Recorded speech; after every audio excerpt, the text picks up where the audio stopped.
There is a reoccurring pattern in politics in general, and that is two parties that historically are rivals agreeing on certain issues. Now, they may disagree on these issues in certain points, but there comes a time when they converge on those points of contention. In Western politics, or really in politics in general, there is a huge point of contention, and that is the subject of immigration. Immigration is a very, very intense point of disagreement, and that is really an understatement. I mean, disagreement. It's more of a vicious and turbulent tension over this subject, immigration. If you go to Japan, India, you go to Italy, France, England, the UK, the United States, even Mexico, immigration is a very hot button, what they call a hot button issue. In the United States, Republicans and Democrats for the last few decades have been known to disagree on the subject of immigration. Democrats are conventionally known to be more tolerant, more open to immigration. They're generally known, or there is this idea that Democrats are easier on immigration, that they push or advocate for more easier ways of bringing people or allowing people to immigrate into the United States. Republicans, on the other hand, are known to be more hardline when it comes to immigration. This has not always been the case, though. There have been times in American history where the Democrat Party has been viciously anti-immigration from certain countries. So, for example, in the 19th century, 1800s, during the Yellow Scare, and this was a time when Americans were terrified about Chinese immigration. They weren't even really talking about Mexican immigration at this time. They were just fixated on Chinese immigration. The Chinese were going to ruin America. They were going to take over America. They were going to destroy the Anglo-Saxon demographic of the country, things like that. And so the Republican Party was pretty A-okay with immigration from China, and their argument was, well, Chinese immigration is going to lower the cost of labor. It's interesting to see that the Republican Party at one point in time used the same arguments that Democrats today use when they argue in favor for illegal immigration, or, giving amnesty to illegal immigrants, or making it easier for migrants to enter the country. It's very interesting. Democrat Party today is making the same arguments that the Republican Party at one point in time used. So the Republicans were saying, hey, Chinese labor, Chinese immigration, it lowers the cost, lowers the wages, and you have cheaper products, etc. The Democrats, on the other hand, were viciously against Chinese immigration. And so because the sentiment in the American populace was so full of consternation in regards to Chinese immigration, the Republicans had to adapt. The Republicans had to adapt, and the Republicans converged with the Democrats on the issue of immigration from China. So here is an actual instance in which the Democrats and the Republicans agreed on immigration, in this case from China. You had, for example, the Republican Party in the 1920s creating the 1924 Immigration Act. And in this time period, 20s and 30s, Democrats and Republicans both were in agreement when it came to foreigners, when it came to certain races being a threat to the Anglo-Saxon preponderance in the United States. All that stuff, they both converged. Now, Republicans today will argue, and this is a very common argument, they will say, well, the Republicans are the party of freedom. The Democrats are the party of slavery because the Democrats were pro-slavery, Republicans were anti-slavery, hence why the Republicans were Northerners fighting against the Democrat Southerners who were in favor for slavery. This is a very, I think this is an overly simplistic view, and it is historically inept. It's not really an adequate view when it comes to the differences between Democrats and Republicans. For the simple reason that, yes, while the Republicans did fight for the North against the pro-slavery South, it does not take away from the fact that in the history of the Republican Party, there is a huge amount of racism and favor for eugenics. Hence why the Republican Party was in favor for the 1924 immigration policy. So the Republicans, they in the 1920s, they wanted immigration from Northern Europe. They didn't want immigration from South Europe or Eastern Europe. And they were Democrats who were in favor for these sorts of views. In fact, the Democrat Party today still loves Margaret Sanger, who hated the Italians and the blacks. So again, you see the Republican Party and the Democrats, they converge on these issues. It's very interesting that if there is one subject that the Republicans and Democrats have converged on, it's really racism and war. They have disagreed on certain on other issues, but it just seems like when you look at the history, there is this continuous pattern of the Republicans and the Democrats coming to an agreement in favor for racism and in favor for war.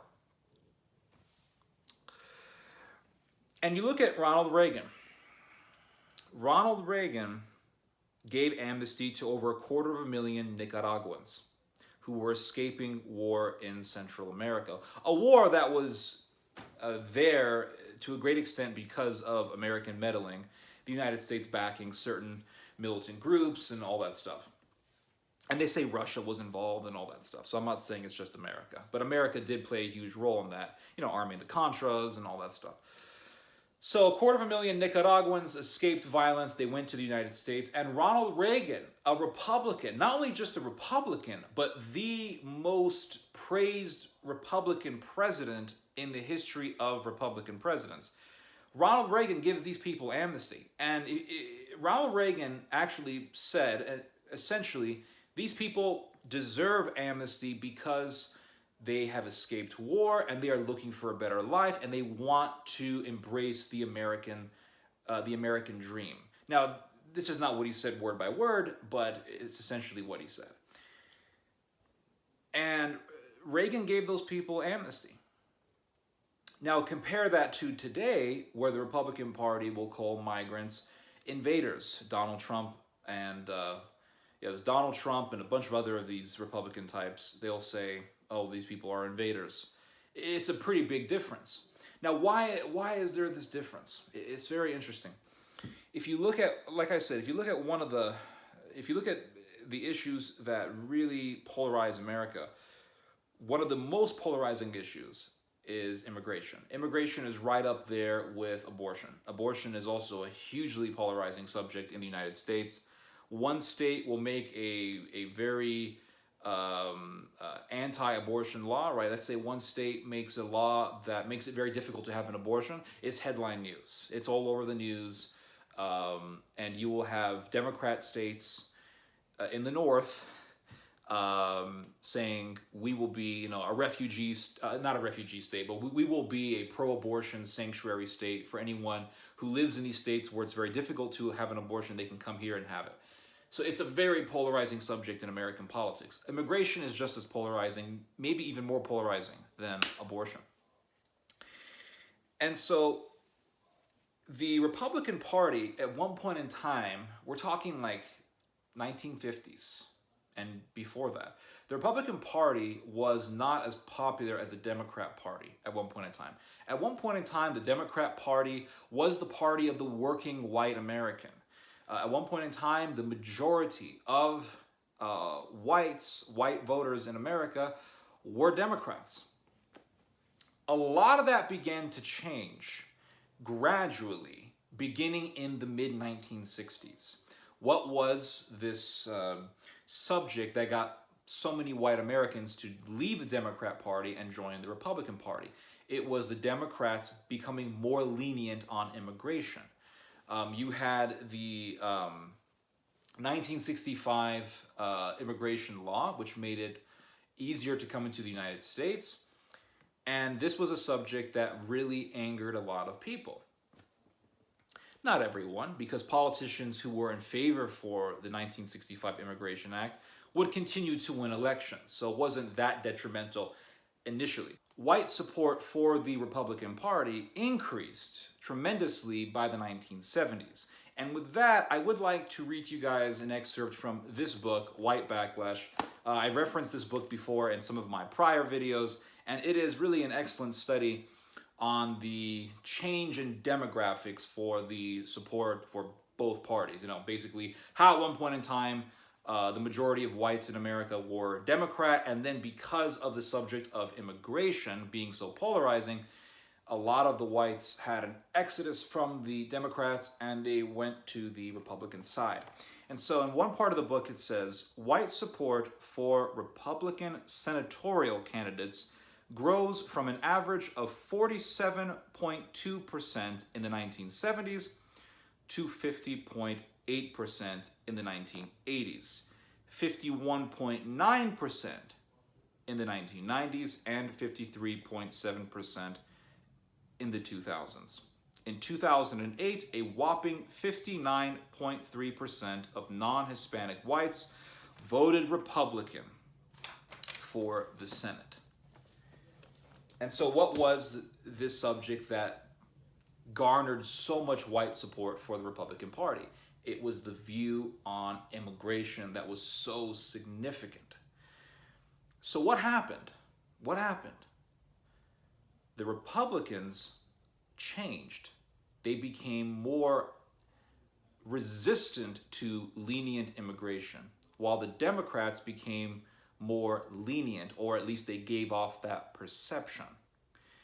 And because of that perception, Republicans got more popular. Now, in order to win any major election in the United States, you need a substantial part of the white vote. Like, you can't become president of the United States unless you have the white vote. Now, you don't need 90% of the white vote. You just need enough to get that edge over your rival candidate. So here's the thing. What's going to happen in the future as immigration, the subject of immigration, becomes more polarizing and Democrats realize, wait a second, we're going to need a substantial amount of the white vote to get anywhere. Are Democrats going to adapt, just as, let's say, the Republicans adapted when it came to Chinese immigration in the 19th century? Are the Democrats going to change? This is a really, really interesting question, because it gets into the dynamics of how political parties change and how they change their appearances, and really how societies change, like how the zeitgeist changes and how we transition into a new zeitgeist. In Denmark, I want to say this happened in 2019. 2019 went by so fast, it almost seems like it was 2018. But I remember in Denmark, the far right was growing in Denmark, and then the Social Democrats got an edge over the far right in the last election. And the Social Democrats, who are considered to be, center-left, Social Democrats beat the far right in Denmark. How did that happen? The Social Democrats had to adopt some of the anti-immigration language of the far right in order to get just enough of those voters who are very fixated on the subject of immigration. So the Social Democrats had to adapt. Why? Because that Overton window is changing. As anti-immigration sentiment is becoming more intense, the anti-immigration language is also becoming more intense, and also people are becoming more desensitized to it, which means that Overton window is widening to the point that type of language is becoming acceptable, or at least tolerable. So that Overton window is widening. The frame of the Overton window is widening.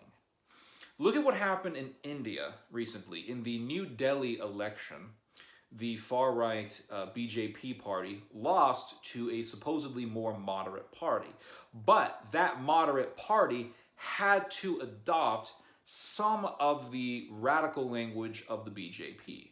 And the so-called moderate party had to ignore or not even address the radical language of the BJP party because it didn't want to anger voters who would be more sympathetic to the BJP. But they were kind of, in the middle to the point where they could change to a different party.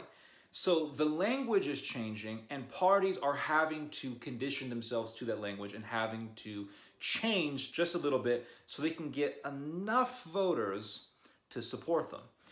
And they need just enough of those radicals who do make a difference to tilt the election to their favor. So here's the question. Are Democrats going to change? Are Democrats going to become a little bit more resistant to the idea of lenient immigration? And here's the thing, is that Democrats have a really weird image. They really do. Like, you have this Alexandria Ocasio-Cortez woman. She makes the Democrats look bad. She's really uneducated. She has this, I'm a democratic socialist talk, but the bottom line is that she's so uneducated, she can't even defend her own position. She's not bright. I can tell you right now, by looking at her, she wouldn't be able to debate efficiently. The same thing goes with this Ilhan Omar woman. Not that intelligent. She makes some very good points about foreign policy, but she's not that bright. She wouldn't really do so swell in a serious debate. And she makes the Democrats look bad. Alexandria Ocasio-Cortez, she has that face. You know what I'm talking about. She has that face that is extremely mockable. And every time she says anything, you have pictures of her on the internet, and she has that face like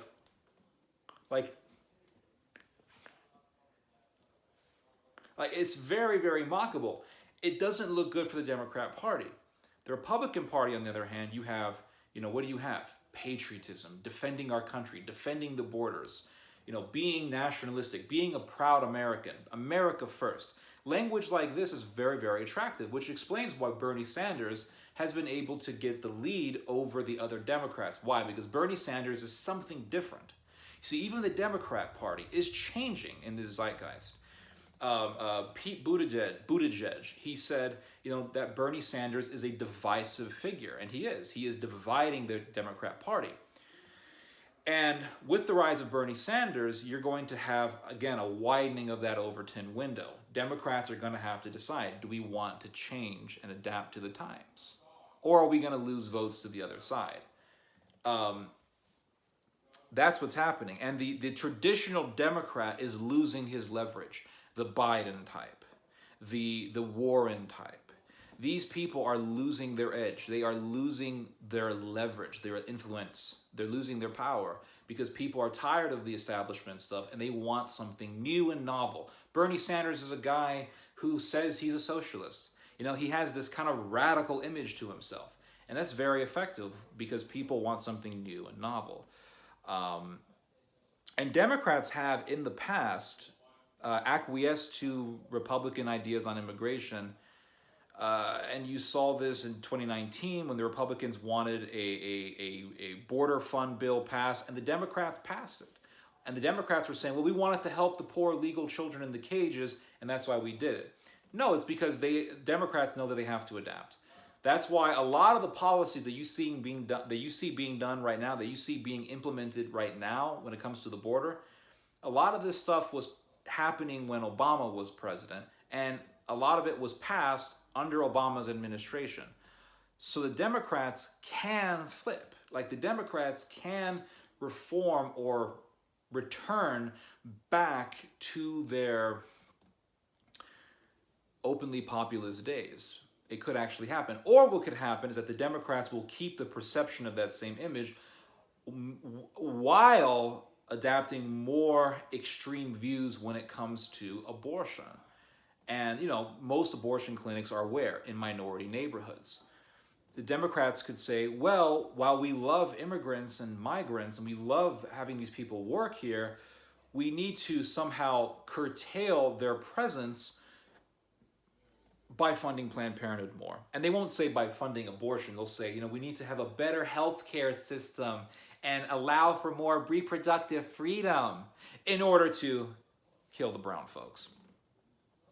So yeah, I think that it's quite possible that the Democrats are going to adapt, and you've already seen cases of this, and you are going to see, I'm not saying this emphatically, but you could see the Democrats go through some sort of a return, although in a implicit and an elusive manner, to the pure ways of the Democrat Party of the 19th century and of the first half of the 20th century. It's very possible.